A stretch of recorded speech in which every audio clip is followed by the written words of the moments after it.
Welcome back, team. Let us start understanding some important elements related to the design that we need to select before progressing with the design of quality functional designs. Okay, so first one is we need to understand who is our customer, based on which we will be developing customer requirements. I mean, what's okay.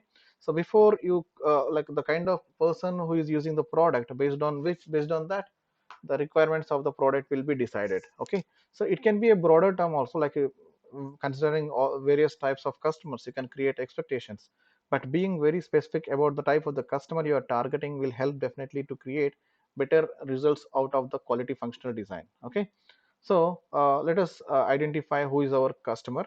So we can describe clearly who is the customer and what is the process of selection of customer, how you selected that customer to be your, like, mean, maybe like when we conduct business analysis, right, we will be writing demographic kind of thing, right?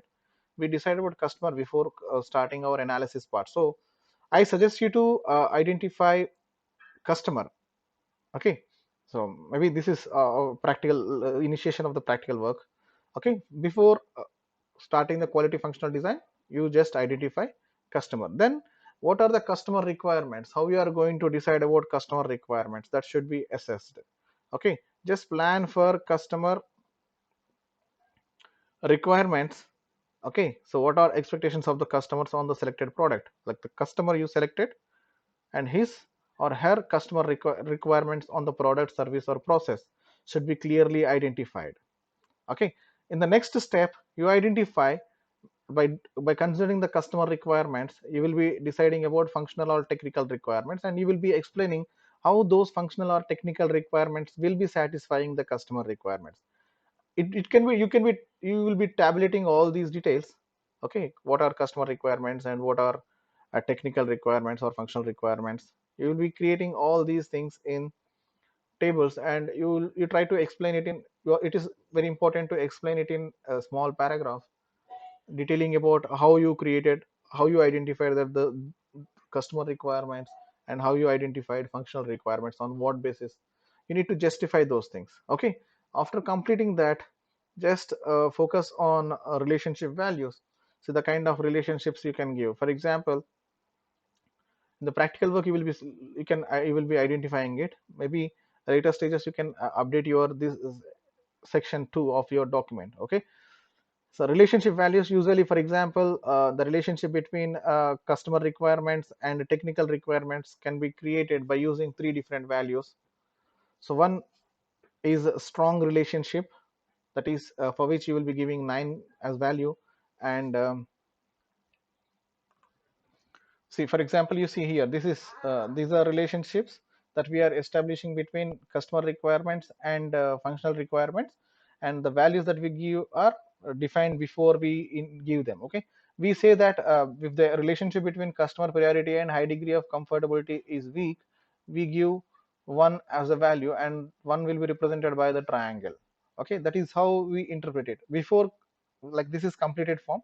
Before we complete this one, we mention about the kind of relationships we create. Okay, here also, if you see, the relationship between one functional requirement and the other functional requirement can be created. So there is no relationship between these two, so no value is given.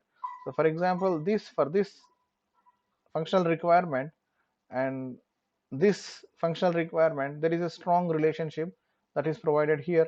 And again, if you go like this and this one, and if you see that a customer controlled and mean time between are having very weak relationship, and there are no other relationship between other house.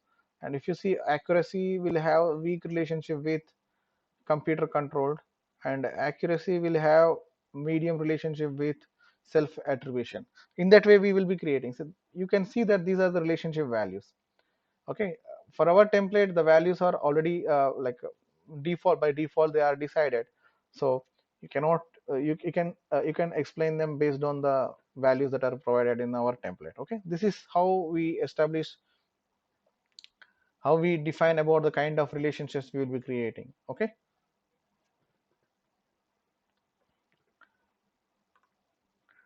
so after completing this, we are ready to we are ready to work on practical part.